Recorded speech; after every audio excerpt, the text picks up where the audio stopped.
Kama mnavyofahamu, hifadhi ya Mikumi ni hifadhi ambayo inafanya utalii wa kimichezo kwa sehemu kubwa, na michezo mingi imekuwa ikifanyika hapa. Hivyo Baraza la Michezo nao wameona ni fursa pekee ya kwao kuja kufanya ile bonanza ndani ya hifadhi ya Mikumi, ambapo tunatarajia bonanza hili itakuwa tarehe 25 mwezi wa 10 2025. Hivyo basi napenda kuchukua fursa hii kuwakaribisha watu wote, wananchi wote, watumishi wote kuja hifadhi ya Mikumi siku ya tarehe 25 kuja kushiriki katika bonanza hili.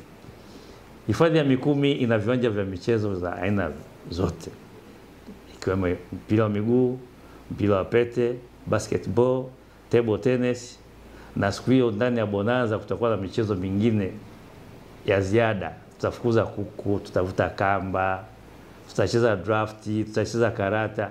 Kwa hiyo ndugu yangu, mwananchi mwenzangu, hivyo nawakaribisha sana siku ya tarehe 25 mwezi wa 10, mje tujumuike pamoja ndani ya furaha, tufurahi pamoja ndani ya hifadhi ya Mikumi.